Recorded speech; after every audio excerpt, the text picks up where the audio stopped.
So this series that really represents our focus on community engagement. And as I said, our guests are focused on this work and doing advocacy in the greater Boston area, which is amazing. And so if you attended our September event, we really focused on community leaders who are doing innovative work around public art.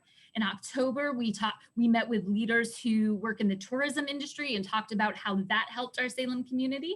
And now we have the leaders of Black Boston talking about their racial justice work in the city of Boston. And if you stay tuned with us in December, we'll be talking about the importance of small businesses and how they help our community and the economic vitality of the city. But now I don't want to talk too much. I want to hand it over to our guests. So I wanted to introduce our guests, Toiell, Hoden, Precious, and Alexandria. And if you ladies want to introduce yourselves, talk a little bit about the work that you do and talk about Black Boston, and then we'll open it up to a Q&A. So I'll hand it over to you ladies. Okay, so I guess I'll start. So hi everyone. As Kate mentioned, I'm Toiell Washington. I'm co-founder of Black Boston, and I'm also a senior at Salem State. I guess we can just get into like why everyone decided to join, and then we'll explain how Black Boston was started. So for the other three ladies, they can kind of just explain like their roles, and then we can get like into how we got started and things.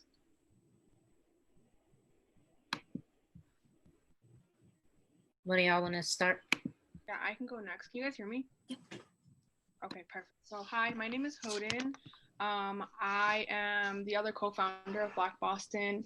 I went to Boston University. I just graduated in May with a degree in political science. And I was like with Toiell from like the very beginning, starting Black Boston. Obviously it launched after a protest that we did together. And I think just after like getting to know each other better, because we didn't know each other prior to May, like we hadn't met. Just getting to know each other and like hearing about how passionate we both were about helping our community and doing it, you know, in ways where we could use our own passions and things that we enjoyed to do that. It kind of felt like a no-brainer. It really was just something that kind of fell into place for us. And yeah, I'm just like really excited about the team that we built and the work that we're doing, and just excited to see like where it takes us in the next couple of years. I can go next. Hi, everyone. My name is Alex. Can you hear me? Everyone can hear me? My name is Alexandria Noah. My pronouns are she, her, and hers. And I'm the director of political advocacy at Black Boston. And I'm a recent graduate of Bates College, which is a small liberal arts college in Maine. And I'm currently a PhD student at Suffolk University studying developmental psychology. And how I got like invested and involved with Black Boston kind of started off with my own experience working in nonprofit organizations. So I'm not sure if everybody knows what Transition House is, but Transition House is a nonprofit organization in Central Square. And I had a lot of experience working with them during my high school years and my time at Bates and during the summer when I would come home. And I currently live in Malden, Massachusetts, but my childhood was in Cambridge, Somerville, and some areas of the Boston area. And I was super captivated by Toiell and Hoden's story. And I was like, you know, I want to be more politically engaged in the Boston area. And what better way to do that was to be surrounded by women of color that are doing this work. So they had a call for education programming, political advocacy work, and marketing. And I said, you know, I want to be more engaged in the political scene in Boston. So I decided to apply and I'm here now. And it's been a really great process building the political advocacy team and already talking with so many wonderful politicians that their goals align with our goals. So that's how I got started here. Hi, everybody. I'll go last. My name is Precious. I use she, her pronouns. I'm originally from New Haven, Connecticut. I have gone to school at Simmons University, where I graduated in May with my business administration degree. And then I'm continuing this December to finish my chemistry degree. Currently, I work at MIT. I'm a research administrator.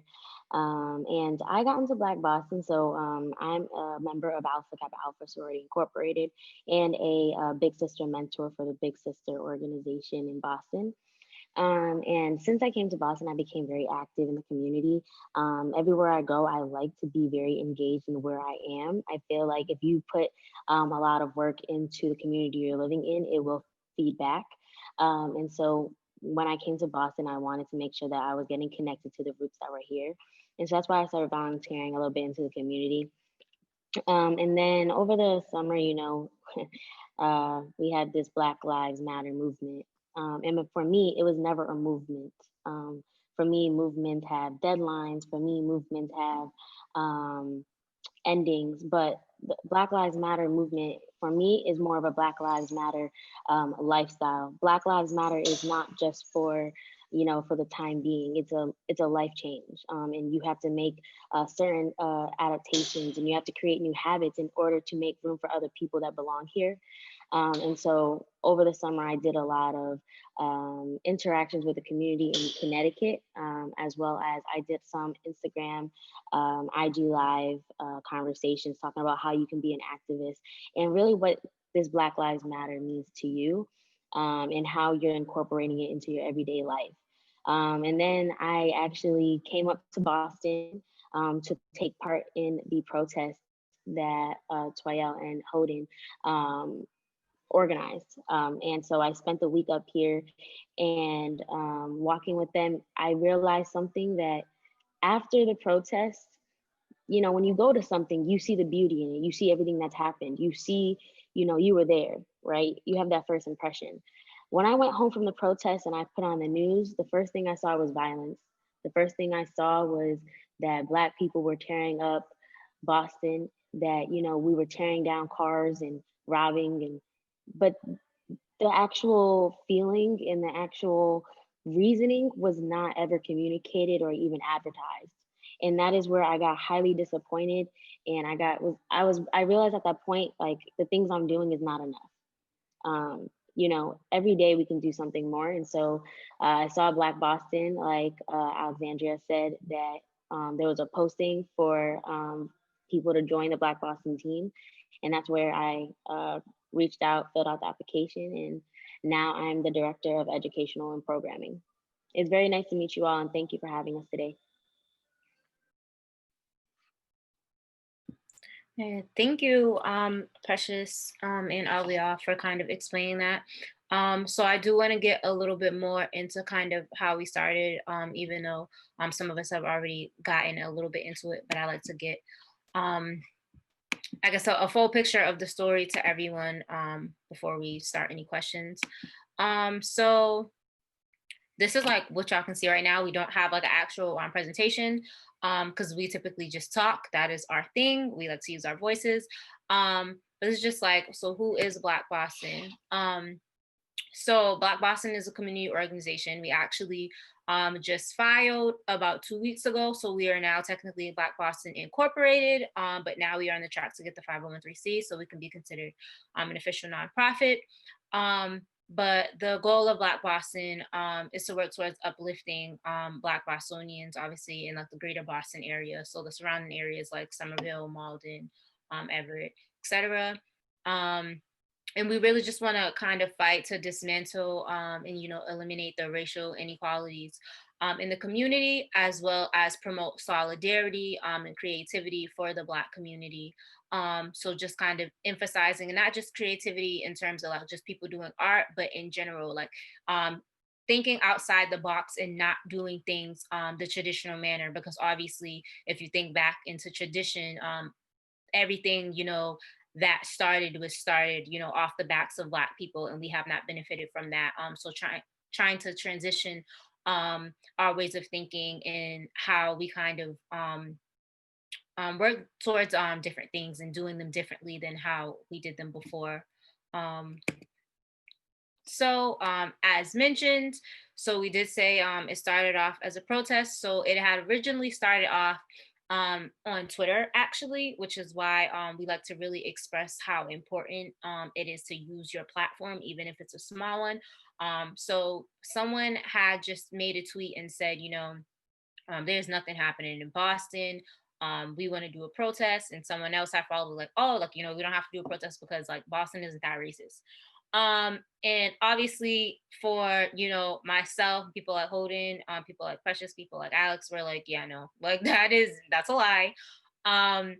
So myself, and Holden had got in contact with the other person who had said, this is another Black woman who was also in college, who had said like, oh, like I'm thinking of do a protest, and things of that nature. So we ended up doing, the protest and planning it, but it had turned into something much bigger than we thought it would be. Someone had contacted us from the Black Lives Matter Boston chapter, and they were like, hey, y'all gonna have like 300 to 500, and it's like y'all gonna have 3,000 to 7,000, and it became 7,000 to 10,000, and we're just like, we did not think anyone was paying attention to us. And so it ended up being like 25,000 people, which was the biggest protest for Black Lives Matter in Boston this year, which was very big.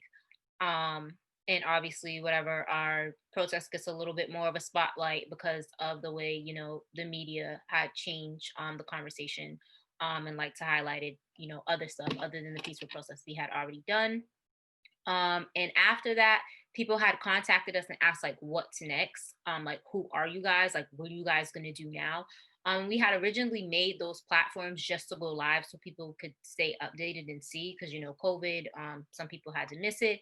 And then all of us kind of came together, and thought about like, what exactly do we want to do with this? Like, what do we want to do? We have to do more.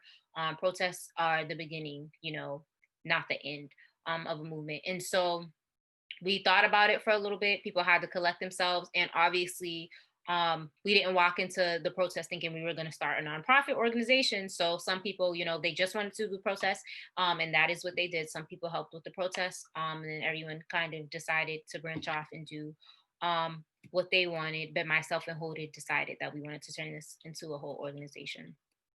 Are there any questions about that before I go into this next one? Nope. Okay, cool.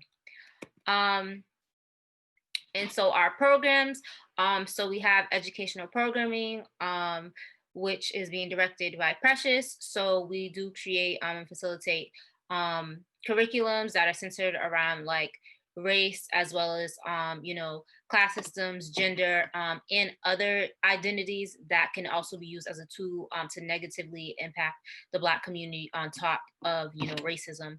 And then we also do different trainings on things such as like anti-racism, allyship, abolition, and things of that nature. If Alex wants to explain a little bit more about political advocacy, she can do that right now.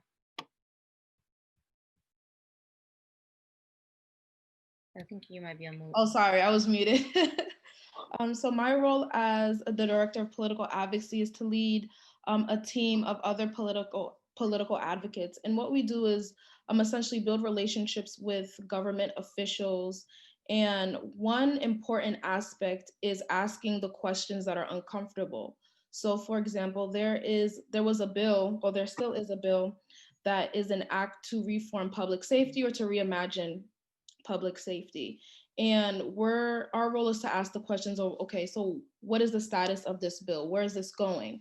And if we as Black Boston don't feel as though there is any progress, we are going to keep asking those questions and also kind of mobilizing the conversation so that there's more push for legislation to happen. So that's an example of what we do. And currently right now, we've like this past semester, what we've been doing is just meeting with different government officials and letting them know what our goals are, and also figuring out if their goals align with ours. So what bills have they co-sponsored? What bills have they kind of ignored? And really having a personal conversation about their passions. And then that way we can that lets us know which politicians are truly here for us and those that are just here for, to check off a box. And that is something important for us as political advocates to know. A lot of times politicians will, sign up for things that kind of check the box of diversity inclusion, but they don't necessarily care about the individuals that are being impacted by policies. So our role is to really ask those uncomfortable questions and to be unapologetically Black and to really say, these are the issues that are affecting our community. What bills have you co-sponsored? What have you done? And if not, like, what are you going to do in the future? So that's a little bit about what the political advocacy team does. And currently right now, because there's so many like different issues and we just had our election, we're now trying to figure out what do we care about as the political advocacy team? Like what is our political agenda? What is our policy? What is our mission? And there's just a lot of issues that we care about, like food insecurity, discrimination in Boston public schools. So there's different issues that we care about, but we're trying to figure out how do we kind of narrow it down so that when there's an issue, they know, okay, this Black Boston's political advocacy focuses on that. And it's important to kind of also as a community organizer to also understand what other people are doing. So we're also trying to get connected with other community organizations that have political advocacy teams and to collaborate, because there's so many different organizations in Boston that are kind of advocating for the same thing. And not to say that you can't advocate for the same thing, but we also just want to reinforce what other people are doing so that we're also kind of collaborating together. Holden, do you want to explain event planning?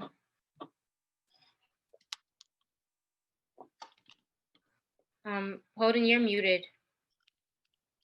Can you hear me now? Yeah.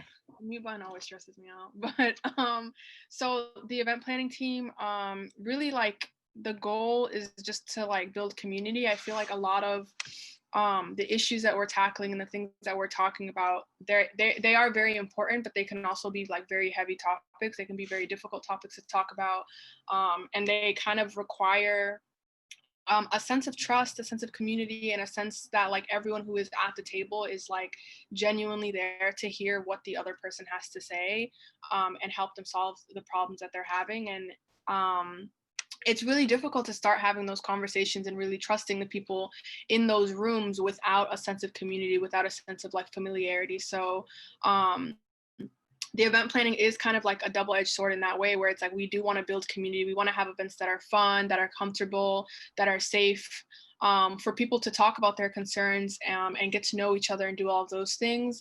And then the other side of that is really like creating events where we're talking to elected officials or people in office or people who are holding positions that are designed to be helping our community. It's obviously been a little bit difficult with COVID and everything like that. Like we can't really be seeing people in person. So conversations like these where we're just, going out and telling people about who we are, and like hearing what they think about our organization, what they think we should do, what we should add, things like that, is where we're starting. But we're definitely excited to see like in the next year, once, outside is a little safer, what type of events we can have and what organizations we can kind of collaborate with, and partner with to make sure that we have all the tools that we need to make sure that like the people that we're speaking on behalf of, like their voices are heard. Like we are not trying to really speak for anybody. We're trying to like really give people the platforms to be able to speak for themselves. So yeah. I'll stop sharing because that's like all we have for like in terms of like a presentation. We do also have mental health advocacy, which like is very new, but just kind of focusing on the mental health of the Black community, because historically it has been ignored, and so just thinking about how to affirm Black people, especially like this year. And also kind of putting out those resources, because like only 1%, of therapists are Black. Like that's just not, mental health is not a thing that is big in the Black community. And so we want to kind of try to push for that and also provide like the resources for people who want to get more invested into that. But that's kind of the end of, I would say, the little presentation. So we can now take any questions you guys have about what we just said, or in general.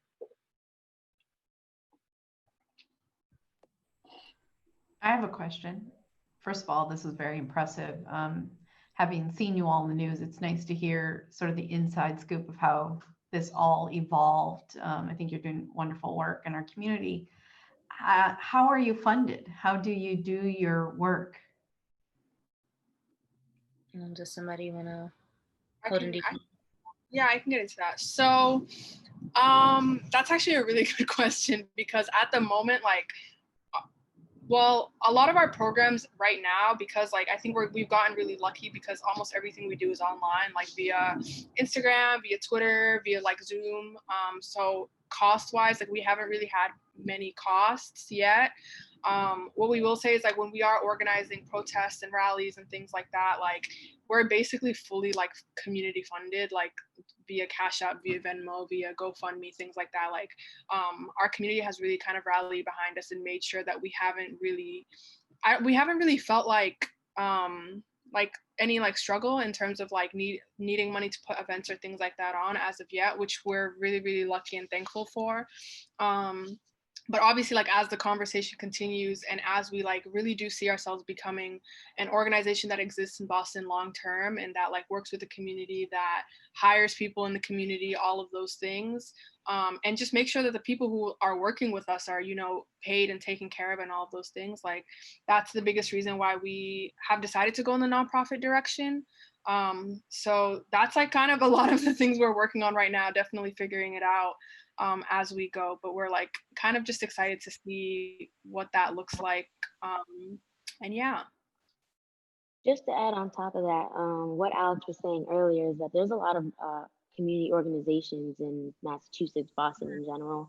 And so another thing that has been helping us is like collaborating with, so for example, it's good that we're all in different organizations outside of Black Boston because we're able to use our other platforms and resources in order to help build another organization. And so one thing that we were able to do was my chapter of Alpha Kappa Alpha, we did a fundraiser with Effectiva, which was a AI study. And so we kind of killed like, you know, three stones at the same, what is it saying? Three stones, one bird, I don't know, something like that. Three birds. And three birds, one stone, or two birds, one stone, but we did three. So we were able to diversify AI data by reaching out to the community and having people volunteer their time in order to help us fundraise. So we were able to fundraise for both Black Boston as well as my chapter sorority, which is Alpha's Epsilon chapter, which is also a nonprofit. So a lot of nonprofits, like, you know, doing studies to get out into the community in order to, like, you know, one, diversify any data that we can with both Black people and as well as young Black people is very important. But at the same time is that these studies also need us. And so that was another thing that we have been looking into, is that we're able to, you know, use that platform and use the multiple resources we have in order to raise money. So I will say, if you want to help us, you can donate. We have a PayPal. But also it would be also very fundamental, I feel, if anybody has any studies that, you know, we can get Black people in the community engaged in, is very important, because a lot of these studies don't really look for us. They, you know, they kind of don't really market to us. So that would be important for us too, to open up to our community. Yeah, I would also like to add, Cheryl, your point, your question, I think that also just makes me think about the importance of compensating Black women for their work. And I think that needs to be a conversation. I think, like, for all of us, like, this is purely volunteer and we all have jobs, we're all in grad school, we're all doing things. So it's hard out here. So, you know, but we definitely will emphasize the point that Black women should be compensated for their work. You know, we bring a lot of different expertise and different perspectives. So I think that's important to talk about in the community organizing world, definitely. Here, here. And I'll also add, because we're finally getting to that transition of like being an established like nonprofit and getting that paperwork done, that's also, you know, thankfully going to come with being able to apply to different grants and get different donors and sponsors and things of that nature. So it's going to look, we've been basically, you know, getting helped out by the community for the past like 6 months. But moving forward, we will be looking into like grants and things like that so we can get like sponsors, because, you know, we, as much as the community has like helped, we don't want to solely depend on donations from everyone, because they are who we are trying to help. But yeah. Is there any new questions? You probably should Google Eastern Bank. They just gave a pretty significant contribution to an organization in Boston that focused solely on exactly what you're working towards. So I think that could be a little tip for you. Thank you. We love tips. I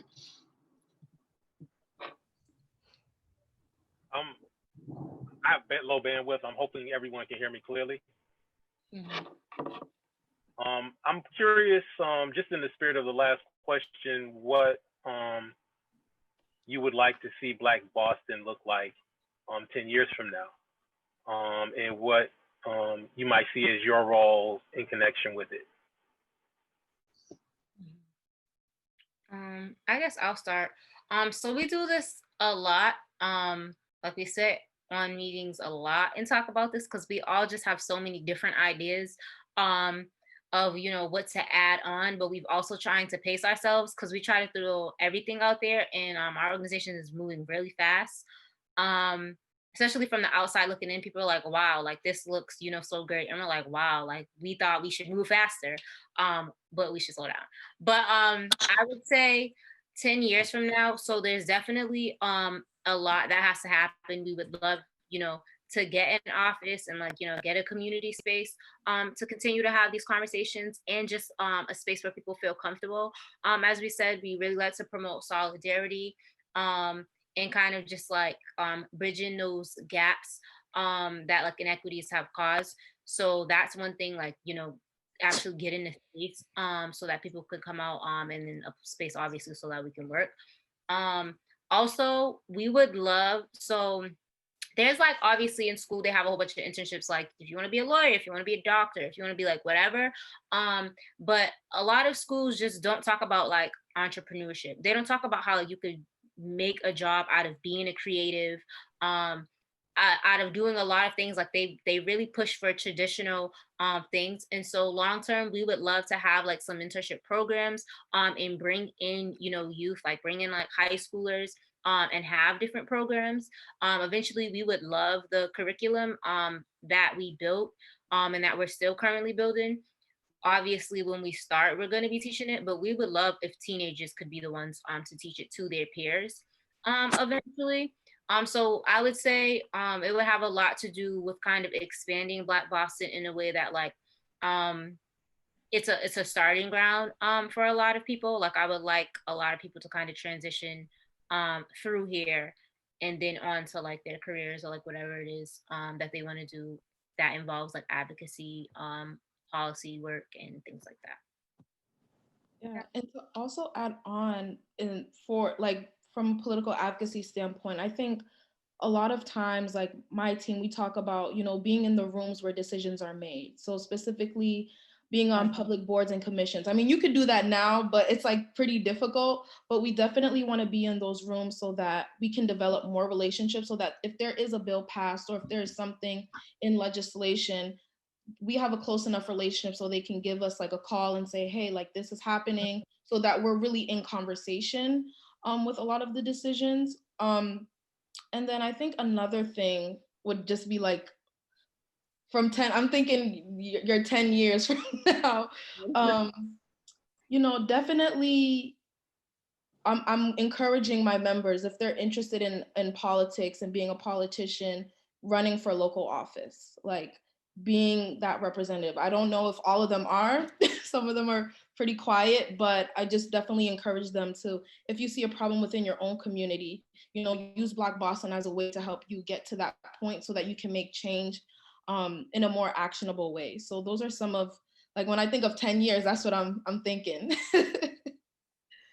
Yeah, and if I could just add a couple things, I think for me and Toiell, like I remember when we were bringing people onto the team, there was kind of two ways we could have gone about it. Like we could have just gone the resume route and been like, we're going to take the most qualified people, the people who have the degrees, who've done this work for years and years and years, or we can like really sit down and have these conversations about, you know, who's the most passionate, who's the most teachable, and who like really will put in the time. Because we knew, I think from the very beginning, that this was going to take a lot of our time, a lot of our energy, like literally like blood, sweat, and tears. And I think that one thing that we've realized in this process, like just like hearing like the stories of everybody on this team, like we're all so different. Like we're not like one type of person. We all have our own things that we're doing on the side. Like some of us are still students, some of us are working full-time jobs, like some of us are doing all these things. I'm like a creative, like I'm a photographer, and that's something that I've been really passionate about for a really long time. So I think one part of that is like really making sure that this narrative of like what an activist is, what an organizer is, like it's not a one-dimensional narrative, you know what I mean? Like it's not there's not one way that an activist looks. Like you can be an activist in your respective world, and that's just as valid, you know what I'm saying? So I think long term, like what I really see is like us being able to cater to all these different types of things that people are doing, like finding ways for creatives to enter this conversation, finding ways for people in the finance world, in the legal world, in like whatever world they're in, to really be able to interact with this conversation, and like being able to tell this conversation on our own terms, with ourselves, for ourselves. Like Black Boston isn't really for anybody that is not like we created this organization for Black youth. We created this organization for people who look like us, who are having these thoughts and are thinking about these things, but don't necessarily understand where they fit into this conversation. And I think 10 years from now, where I see us is really being that organization that when kids start having these questions and these thoughts, and like not being able to put it into words, like to be able to do that on their terms, and to not have to change the way that they're talking about things to fit the narrative that, like, if we're honest, was created by white people. So we just want to change that conversation completely.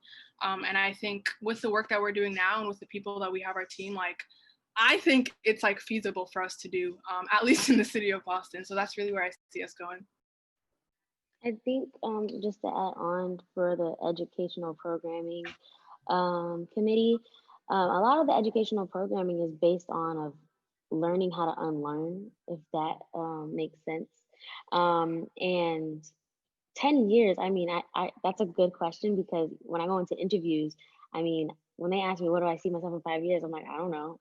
So 10 years even itself is just very far. But I think the thing about nonprofit organizations, and then being able to work for something that, like Hoden said, is for Black youth, or for Black people that look like us, you have to have passion. And I know the four people that are here right now are very passionate. You know, like being able to build up a foundation in an organization in order to thrive in a place where it's not supposed to takes lots of passion. And so, you know, each of us are very designated in our own very sectors. However, like we do communicate a lot, like we talk every week. And it's always about Black Boston, is how we can, like, you know, push ourselves to be better, and how we can, you know, build this foundation that is so stern that, like, not even, you know, the binary system that was built can break it. And I think a lot of that has to do with going back to like making sure that we look out for one another, and making sure that we're able to withstand the stress that this can have. And for the educational programming, I hope that we can get to a state where, like Toiell said, we can send out our programming materials for people to teach on their own, and for people to be able to have accessible to them, and able to just learn how to unlearn something that has been taught for so many years. And to make it more digital. So like we want to be able to, you know, have it downloadable from online. We want to be able to uplift children. And so we hope to do that, at least specifically the educational program committee. We hope to do that through our, you know, 30 to 60-minute workshops. So yeah.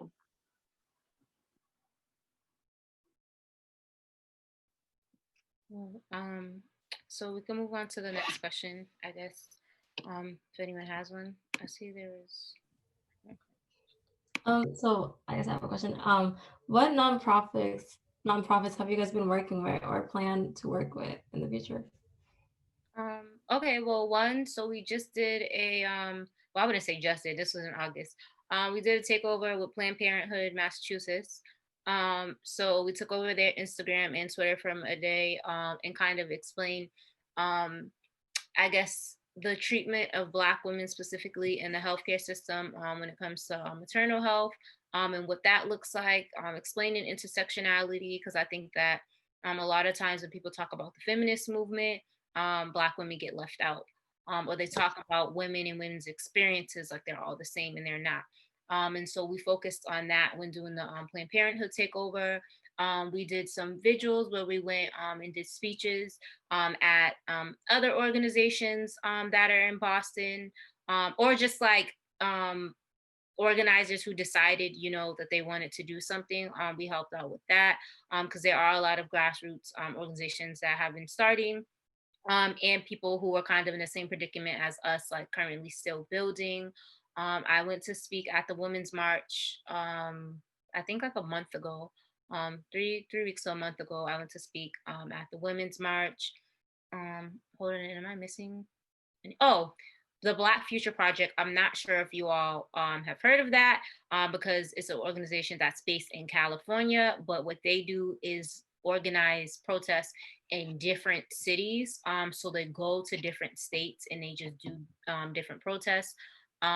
They organized a really big protest that had went viral for Black trans people and LGBTQ folks.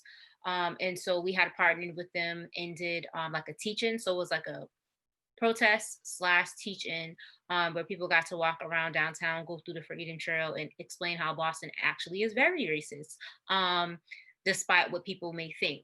Am I missing a collab? No, I think that is it. There's one that we're. There's the one coming up, Alex. If you want to talk about that one. Oh yeah, I thought you were gonna say it. So currently the political advocacy team, we're working with the Boston Debate League, which is another nonprofit organization that supports youth that are in debate teams, but for academic policy and like different issues.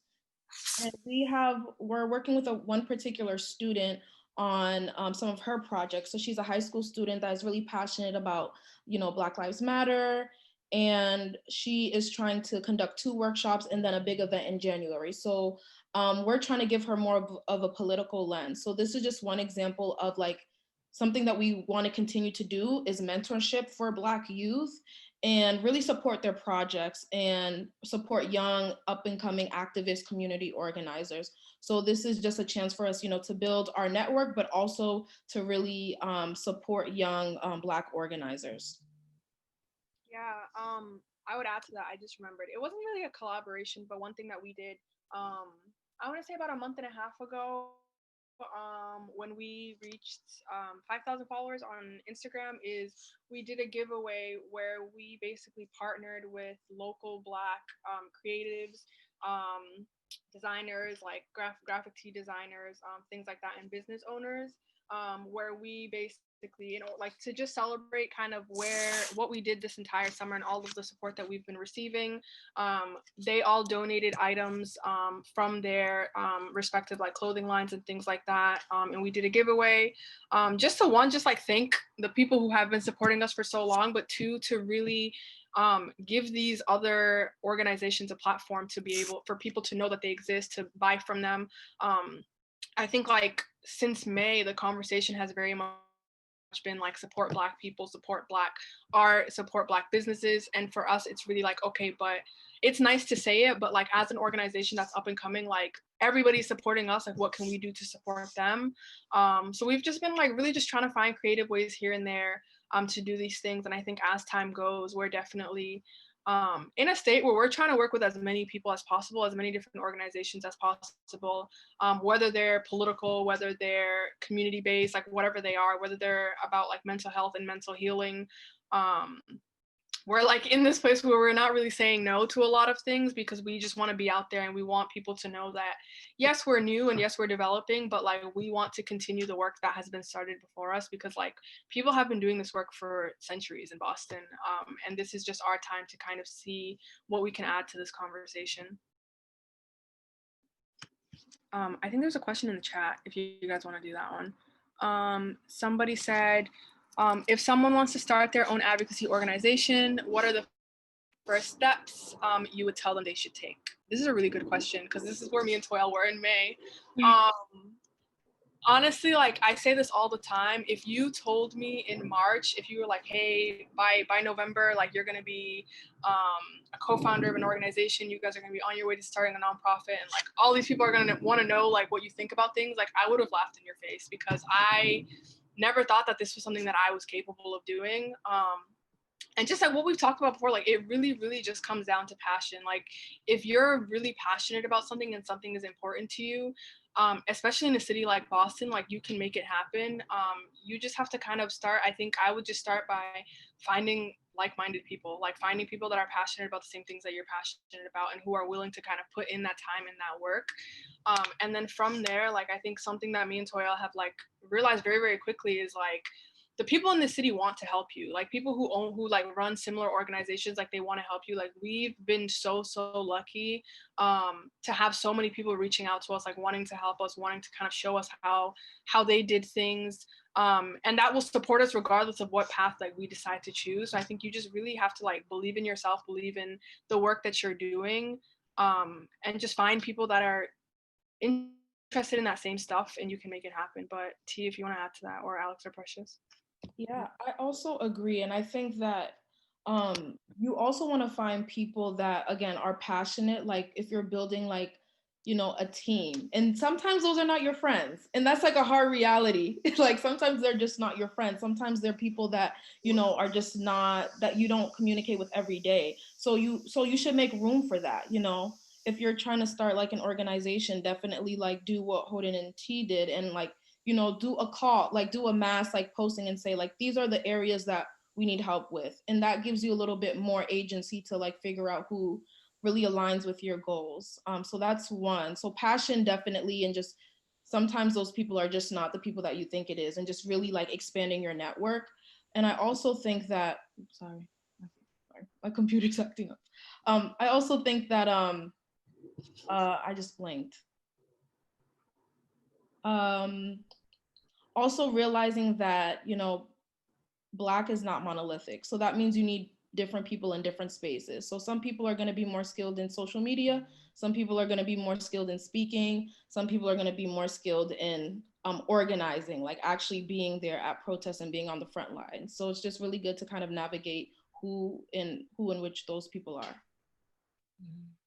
I would also say knowing what you're advocating for, like what is your point? Obviously, like, but when people ask, you know, what is Black Boston, or we have people contact us all the time and ask us to do things that like have absolutely nothing to do with our mission. And so just know your purpose, because like when you're saying you're an organization, regardless of what it is, like you want to make sure people know what exactly, you know, you're rooting for. Like what is your mission? What are you all trying to do? So before even going in there and building the team and starting something, like know what it is that you're trying to advocate for. If that's to dismantle, you know, racial inequities, then make sure you know that. Like if that's climate change, make sure you know that. That's a combination of both. Make sure you know that. So that when you're building a team, your beliefs, you know, your opinions, your ideas, like they align with others. And then also not getting, as Holden mentioned, like all of us are so different. Just because you hold like the same beliefs doesn't mean that you hold the same approach. And it's important not to get people that hold the same approach to you, because your organization won't grow. Make sure that you get people that are diverse in terms of opinion, in terms of like, you know, what areas they're from, their ideas, what they specialize in, making sure that you all have the same idea of what you want it to look like, but everybody has these different perspectives that they can bring in to help build, you know, your organization up.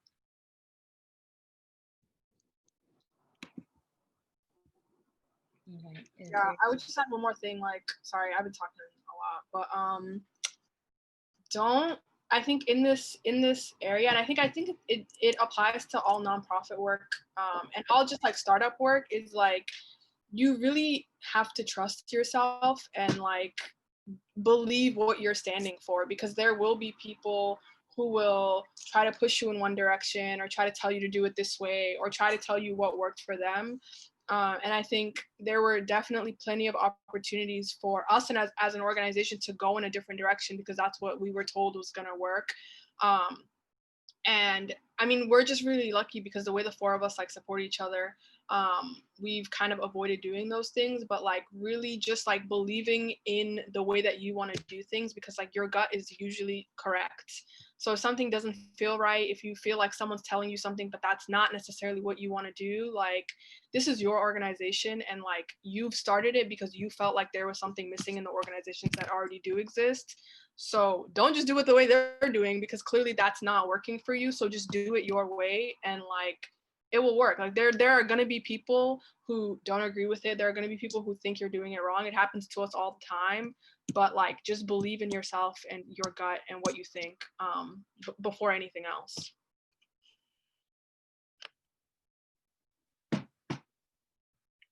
Do we have any new questions?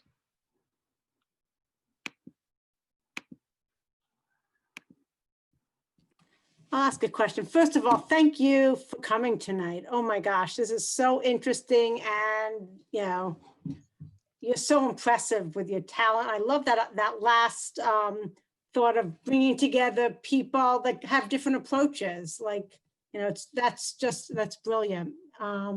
Thank you. I want to kind of follow up or jump off something that Alex had said earlier when you were talking about the political advocacy. And I'm just curious if you've been able to reach out to any of Boston's political leaders yet, or I know that the mayor has put together, I might be saying it, an equity and inclusion task force or commission. If you've been able to connect with any of the people on there or get involved in any of the stuff to look through I know they're doing a policy audit and a whole bunch of things that just came. Yeah, they're doing a lot. Yeah, so I'm wondering. Sometimes it's hard to keep up with Marty Walsh. Sometimes it's very hard. Yeah. But yes, so this like in the beginning of this fall, so like September, October, and like currently right now, we've like had so many meetings. So there's a few leaders that I'll say that are like some of our faves. So we've met with Liz Miranda. Right. So, yeah, Liz Miranda, and she's a representative, and she's really passionate about police reform, and she just has a personal story that attaches with the issue, which makes it just very more powerful. And those are the type of leaders that we want to surround ourselves with. We want to surround ourselves with people that it doesn't necessarily have to be an anecdote, but some type of narrative or some type of what was the catalyst for you to even be in the position you are today? And she really pretty much represents that. And she, you know, was also giving us a lot of advice in, you know, how to have conversations with politicians and asking the right questions. So she's one person that we've talked with, and we actually have another meeting with her in a few weeks to really talk about some of the legislation that she would like help to push and really mobilizing that conversation. Because there's some bills that, you know, people ain't paying attention to. So she really wants to get that up and running. So that's one. And then trying to think, Representative China Tyler. She's also another Black woman. And she was just really gracious. And she was also giving us a lot of insight. And she mentioned that if there's any bill that, you know, is not moving, you know, to let her know. So those are the type of relationships we want to have, because we want to be in those rooms. But also I will say not every meeting is successful. There are some politicians that after I leave the conversation, I'm like, okay, this was a waste of my time. And it's important to, like, you know, be honest and say, you know, maybe this politician just met with me because we're Black Boston, and it's like, okay, I had that meeting. So it's just really good to distinguish, you know, who has like a strong narrative and who's really attached to the issue, and then who is just kind of checking off a box. So those are some people that we've met with. And, you know, we hope to meet with the likes of Ayanna Pressley and AOC maybe one day. But right now, you know, local politics is very important. So that's what we're focused on. That's amazing. That's fantastic. And if you have any people that we should meet with, like, let me know. Maybe we've already met with them, but if you have When I think I'll forward names along when I awesome. think with them. And if you're ever working on a bill that you want an extra push with, make sure that we know, because, you know, we all have our communities to push legislation that's important to you. Yeah, thank you so much. I will definitely say that we have plans to, because I'm going into 2021 and we're going to our next like mayoral election. There's a lot of, you know, especially there's like women of color, you know, running for office. And we do plan on having, you know, virtual events where we can kind of create those spaces for one, you know, candidates to say their piece on, like, you know, what are their politics, their beliefs, you know, what do they plan to do if they were to be in office, and also give, you know, the Black community the opportunity to watch and listen firsthand on like what exactly, you know, these people are running for, like what are their plans, and things of that nature, because political advocacy, another part of it, is transforming language to make sure that, you know, things are easy to digest and things are accessible to everyone, because sometimes political language just isn't, and it's made specifically for those who know about politics and they're into them. And so being able to transform the language so that it can be broken down in ways that all different people of different backgrounds can understand is very important. So we definitely plan, if we didn't already meet with certain officials, we plan to meet with them in the future and also give some the platform to, you know, say their piece so other people can hear it.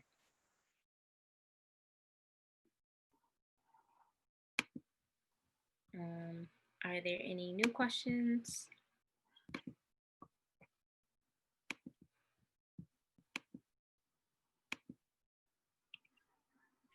No. Okay, I know you said you had I have a whole list of questions that I can ask. So I'll start asking questions, but please, I hope people jump in. These are some questions that we got from our students. But what has inspired you most about the work you accomplished for the organization thus far? I can go first on that one.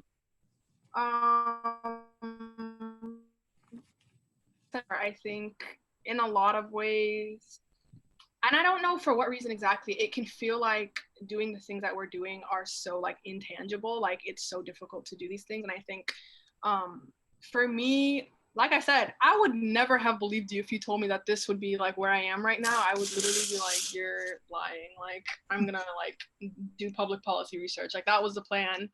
And I think in Boston, it's something that I've had to think about for a really long time. Like just I grew up in this city since I was younger, and I went from going to a public elementary school, and then I went to a charter school in middle school, and then I went to a private high school, a really, really small private high school. So I kind of got like that full experience of like different like levels of privilege in the city of Boston. And I think going to an all-white high school and then going to Boston University, which is like humongous and like people of all walks of life are there. I was like seeing issues in the city of Boston. I was seeing things that were bothering me, and I was just seeing how the narrative in Boston has always been like, oh, like racism doesn't really exist here, like, or it's different here, or we're better than everyone else. So it always felt like I couldn't speak out on these things because I would be silenced for whatever reason, or because people wouldn't take me seriously for whatever reason. And so I just like had to grapple with that for years and years, and like couldn't really find the words to explain these things. And it wasn't really until I got to college where it's like I was a political science major because I wanted to be able to things in words that like people would take seriously, you know what I'm saying? I wanted to be able to understand the historical context, the cultural context, the political context of what racism feels like in Boston, very specifically. And I think I've always, me personally, like I've always been, and I think I can say this about the other three girls as well, like we've always been the type of people to like say when things are bothering us. Like if something is upsetting us, like we will say, we will use our platforms to speak on this at individual levels. And like organizing this protest with Toiell, like that was the first time that like it really clicked in my head that like this didn't have to be an individual one-off conversation. It didn't have to be me like going on social media and doing these things, because clearly there were like 25,000 plus people that felt the same way. And so it felt very weird feeling like I was the voice for certain people. It was something that I was never expecting to happen, because I just thought I was saying like what I felt, you know what I mean? So I think those two things happening and me kind of knowing that this was work that I wanted to do, like I always believed I was gonna have to have my career and do everything, and then maybe I could start a nonprofit once like I could be taken seriously. And that conversation has very much moved from that to like me really fundamentally understanding that I can be fully myself. I can be a creative. I can be an activist. I can say whatever I want online, however I want to say it. It doesn't have to be politically correct. And that's okay, because the people who I am advocating for and the people who I'm speaking on behalf of and the people who have been through the same things that I've been through, that is the language that they kind of can support. That's the language that they understand. That's the language that they can get behind. So at that moment, once I realized that and all of that clicked for me, I was like, okay, like we're onto something. This is work that is very important. Like we need to make sure, like Alex was saying, like we understand the political language, we understand what's going on at a political level, but we wanted to make that accessible to the people that need to understand it and the people who deserve to have access to this more than anyone else. And it was just a lot of those things coming together for me where I was like, okay, like we can do this work, we need to do this work, and whatever happens, happens. You know what I'm saying? Like it's either gonna work or it's not, but like it's worth a shot and it's worth a try. And it's just as valid as anything anybody else is doing in the city. I can share. So I think something that inspires me the most, I would say, is like how creative we've been with everything. Like even you know, when we start being able to go out and actually teach our curriculum, people are going to see that it's going to be very, very different than how people have taught before. Once I said we're really transitioning out of like doing, you know, the traditional things like PowerPoint and, you know, lecture and like all that stuff. Like we don't want to just go in there and talk at people. So we've been very intentional with thinking about, especially for workshops that would be, you know, for youth, making sure that we're accommodating all different learning styles. And that means like implementing more activities and turning, you know, educational lessons into activities instead of just going in and talking at people, because it's not very effective. And we want to make sure like that the outcome is that they're leaving with new information, and not just there and learning in that moment, but continuing to learn afterwards. So I would say just being creative, thinking outside the box. Precious can kind of go into like educational programming, some new things that we plan on doing, but like we've been very creative with like how, you know, we're gonna deliver our message. Sorry, my job just one second. She's at work. Alex, do you want to go before her? Go quickly. So something. Oh, is she back? I was turning on the music. Sorry. Oh no, you're fine. Go ahead, hon. Yeah, I'm at work. But going off of what Toiell said, just like with the things that we've been doing in educational programming, we've been trying to take a different approach because we understand that there's a lot of things that we're going to become, that's going to hit us when we visually put our resources out. And one of those is that we're all Black women and we're teaching about colorism and anti-racism, and we're teaching, you know, kids how to be unbiased and how to love each other by just looking deeper than what the person looks like, or like what they eat or what they wear. And so we have to be really creative with that, and we can't just do lectures. We have to do activities. We have to do things that, you know, they can actually participate in. And then another thing is that we want to work on coloring books. So we want to create stories through coloring books, and doing different styles of coloring books, you know, explaining colorism through coloring books with colors. explaining like, why does a color mean so much to how we look at people? And then, going back to the question before about how we're going to raise funds, that's one of the ways that we want to raise funds, is, through these coloring books. But in general, just like going off of the question, actually, that's probably one of the best things for me right now is, number one, I've never, besides from my sorority, I've never worked in a community organization with this many Black women that just want to be in it for the greater good of Black people. But then also it does remind me that, and it hurts me, which is what makes me more passionate about Black Boston, is that Black women are always at the forefront of a lot of movements and a lot of organizations that are supposed to uplift the Black communities. And so being around these women every day, they make me want to be better, not only in Black Boston, but in everything else I do. And like what Holden said too, we individually also broadcast what we're feeling in the community. It's not just like Black Boston, we're doing it, or in all of our other community organizations, we do it individually too. Like Precious said this, Holden said this, Toiell said this, Alex said this, on either Instagram or Twitter. And I think another thing is that it's cool to also be with other women who, because like my team is all women. And so it's cool to also be with them and to be able to brainstorm what should we teach these kids about that maybe they've been learning for so long, or how do you think we can do it? And spending time with them every week doing it too is just, it's also uplifting because people are out there and they want to help. It's just the fact of having that space to do it. And Black Boston gets me so excited because we get that space. We give that space to not only each other, but to other people who want to take part in it. And then I saw a quick question. If you guys need a graphic designer for the coloring book project, my sister's one, I can put you in contact with her if you would like. That would be great. We do have our own graphic designers, but we can always take on more. If you want to email us at Black Boston, I'm blanking on the full email. I'm gonna write it in the chat. Thank you very much. So please let us know and put us in contact with her. Thank you very much.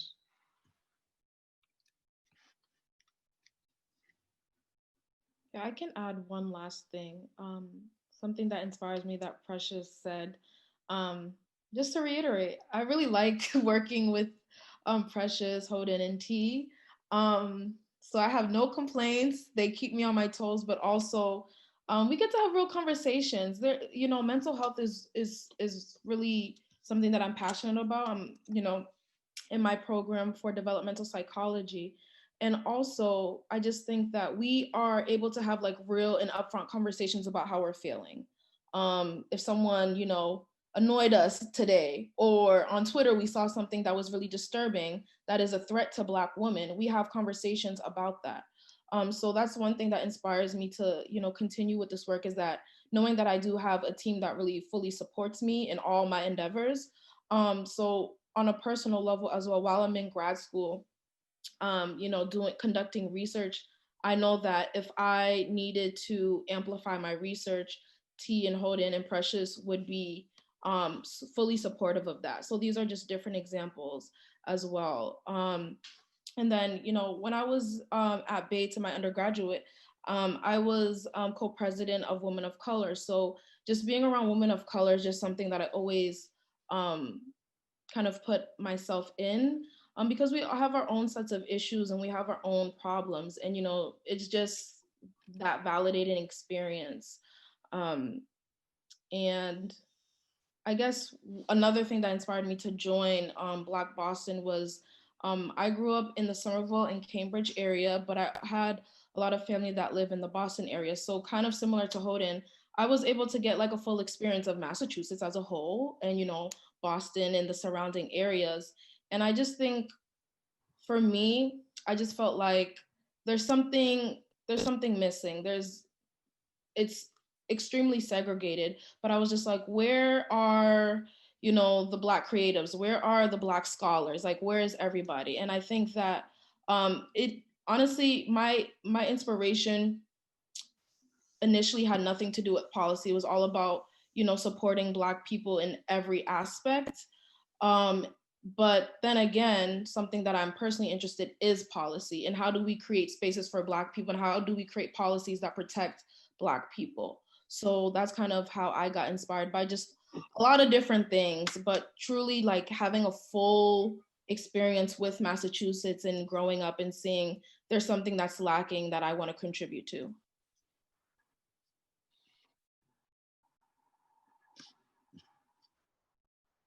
Are there any more questions?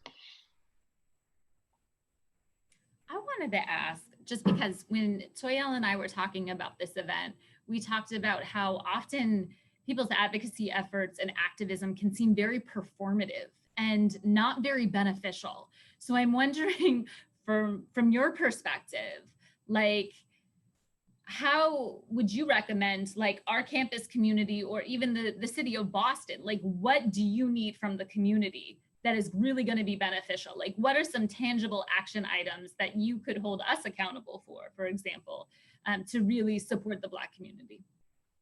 I think I can tap into that. I think, to be frank, donations. You know, we're all undergrads, we're very young. Like, I'm at work right now, trying to balance everything I can. But at the end of the day, like, like right now we don't have a lot of costs, but like donations is very helpful.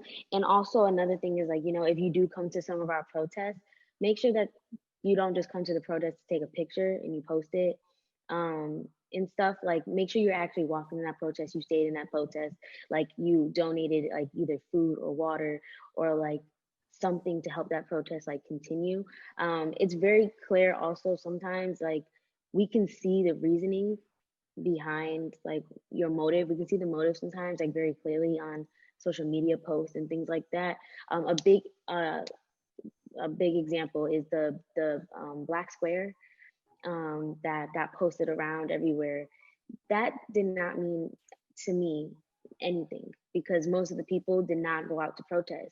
Most of the people have a lot of biases and microaggressions that I know that come towards me. I think if you're going to really volunteer into the community and support Black Boston, doing it in a way of, you know, maybe sending a donation and not posting you sent us a donation, or maybe coming to a protest and not posting like, you know, a fashionable photo, but actually just posting like either people in the front lines, or even like taking pictures of Black women and Black men and giving them a space. I think that's also very important. Yeah, I think that for me, that's the important part, is making sure that you're not just posting for likes. You know, make sure you actually post the movement, and that you go out and you like show that you're actually like, you know, volunteering, and that you're donating. And yeah, I don't know if that's confusing or not, but. Yeah.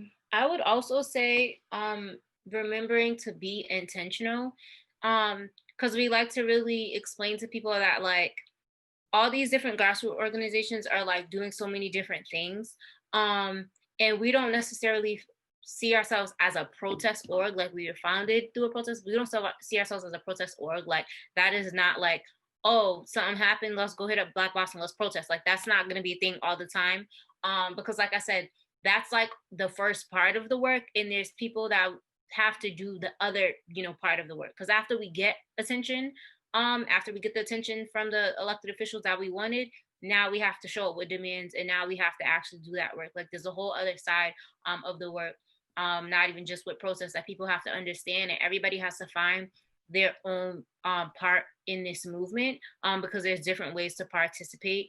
And so I would say be intentional with what you're doing and know where your place is. And then also be intentional with learning like more. Like, do not leave it up to organizations to do the work, and do not leave it up to organizations to educate people on the work. Like, I know a lot of people who say, you know, oh, if Black people, you know, Black people are the ones who are experiencing it, so why aren't they the ones teaching or whatever? And it's like, it is not our job to teach, you know, people everything. And it's like, obviously, if it's not your experience, then yeah, it is very helpful to get you know, that education from someone who knows more. But after that, what are you doing?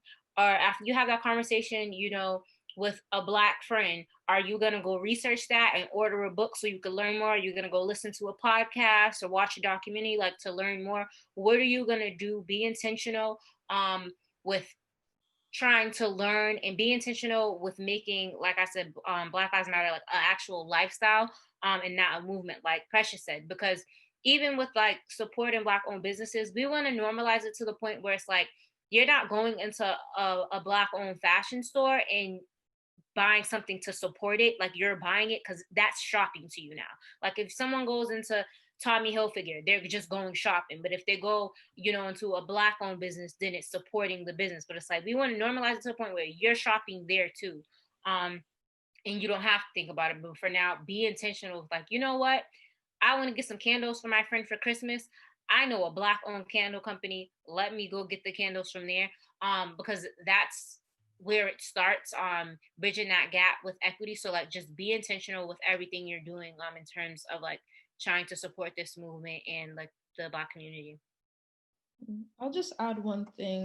I think one actionable thing that the community and specifically white individuals can do is amplify the voices of organizers. There's a lot of times where, especially in movements where white people will, kind of say, I have this expertise, so let me just do it.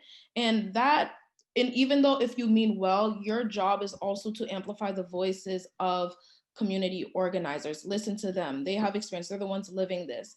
And yes, there is an emotional toll that community organizers, specifically Black women, take. But you want to make sure that you're creating a space where their voices are amplified, and to realize that, this is like a Black issue. This is our fight, and you're just also a part of this as well. Like there has to be that type of understanding where, like, you're just a part of this. You cannot say like, what I'm speaking on like personal experiences right now, where I've seen like white organizers kind of say, I started this or I did this, and not necessarily giving credit to Black women organizers. So your job is to help and to assist, but you shouldn't be the face of a movement. You just shouldn't. This has nothing to, it doesn't really have, it's not directly impacting you. And I think that needs to be, more direct. Yeah, and then if I could just jump in and just wrap it all up. I think a lot of the times when we have conversations about this, something that's always very interesting to me is that when we talk about how people can support and what people can do, we talk about it at a very individual level, which is interesting to me because I think a lot of the times, like, it is important to think about racism as a systemic issue and not just an individual issue. Like, I personally don't believe that individual actions are enough. Like, I don't think that every single person individually changing things is going to, and they're working the way that they're supposed to be working.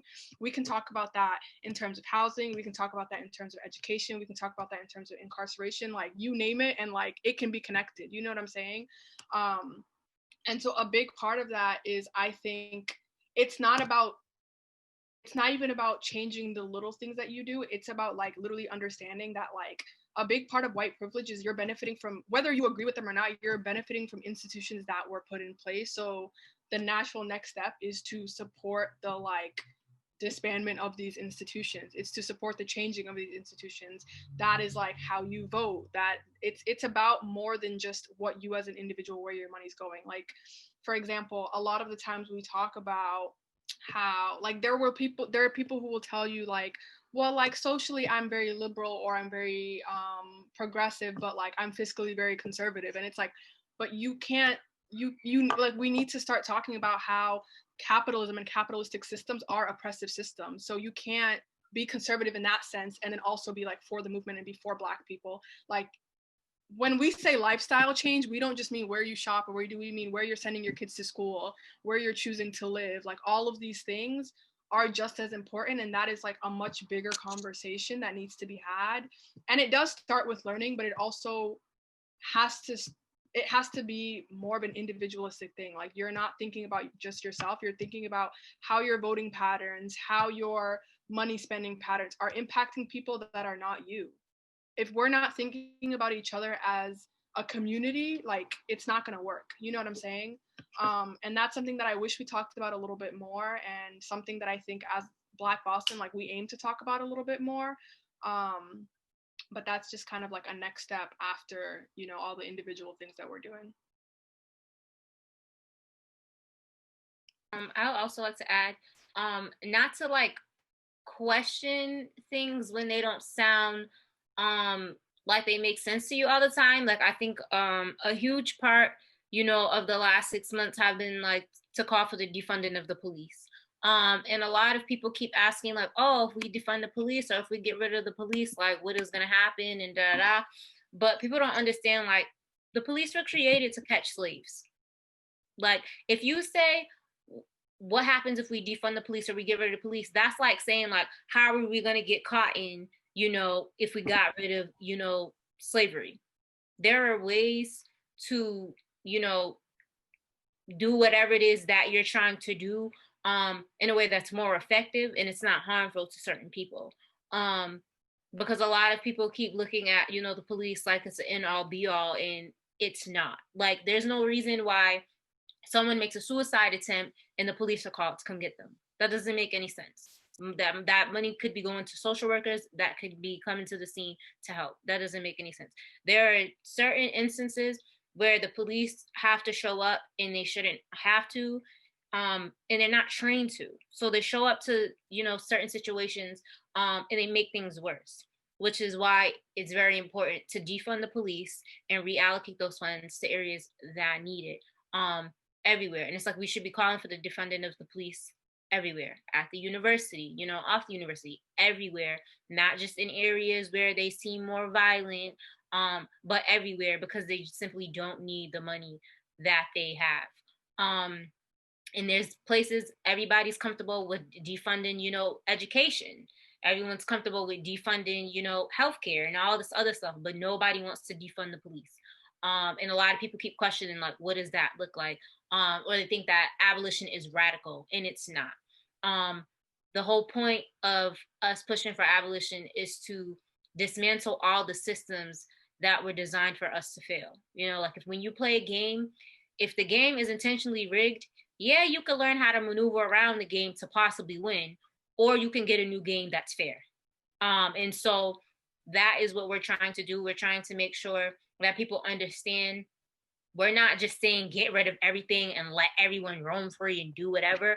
We're saying we need to design systems that work for everyone. And some people are not at the, you know, bad end of it, and some people are not collateral damage, you know, to whatever is set up. So yeah, I would also add that.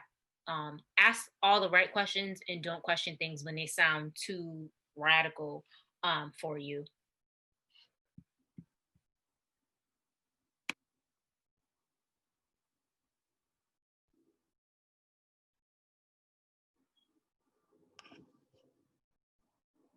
Do we have any more questions? I think we have time for like one more. Yeah.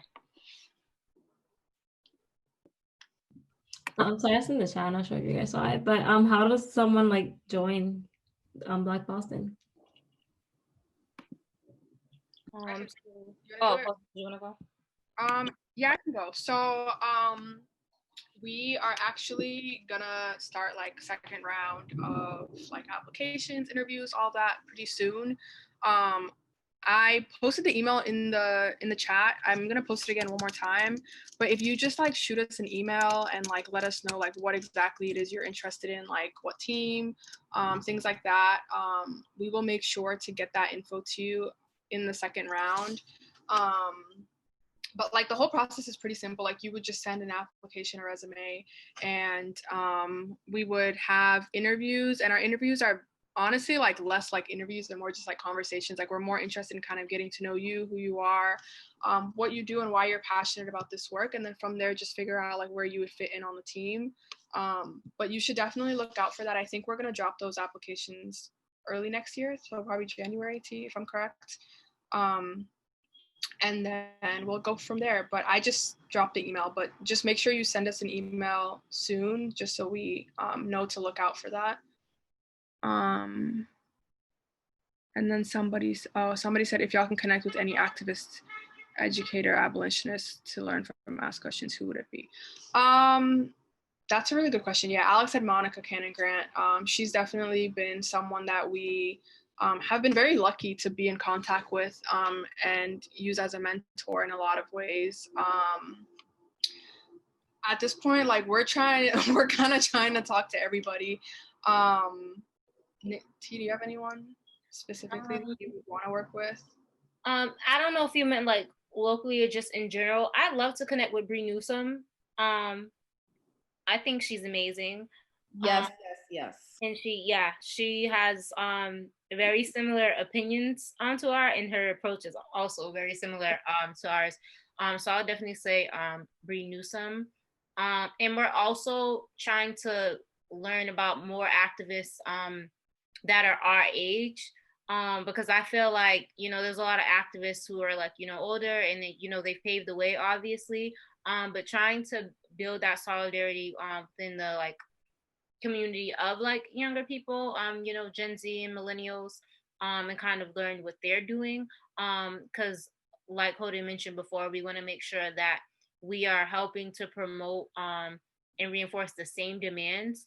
It's very hard to get any legislation passed when everyone's saying a whole bunch of different things. Like some people want police reform, some people just want, bias training, some people want this. So it's very important to learn what activists are out there and what they're pushing for, so that all our demands like align, not just like across the city, but across the country with other like abolitionists.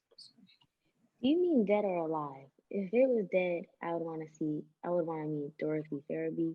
Alive, I would actually want to have a conversation with Kendi, because I need to understand his thought process, because I personally have some questions. I think that's another important thing, is that it's important to connect with activists that may have different ways of approaching things and different views, in order to understand the other side, so that I can help develop my education, or my I guess the way that I can work in Black Boston, because it's important to understand other sides so that you can counteract them. And Kendi, he is interesting to me, and his ways of teaching are interesting. So I would want to dead Dorothy Farabee and alive Kendi. For me, it would be Angela Davis, Dr. Angela Davis. She came to my undergrad before I even went there. So she's visited Bates before, and I wish I was, I was there. But she's just a really thoughtful person. And I think that she is just someone who literally, I was watching one of her talks at an institution, and she would always say, any instance or any time you see injustice, you have to speak out. And I think that that is something that we all can do. And sometimes it's hard in different situations, but I think that's something that we all have to live by in order to create change, is that you can't just let it fester and fester. Once it happens, you need to address it. So she's definitely one person I would reach out to, or if I had the opportunity of meeting her, definitely. Yeah, and then I would just add Cori Bush, who was one of the activists from Ferguson. She really led that movement there, and she actually just last week became a congresswoman. So just seeing kind of that journey from really working in the organizing world and the activist world, and getting into the political world, because a lot of the times it can feel impossible to make that transition. And just seeing her whole entire journey has been so inspiring.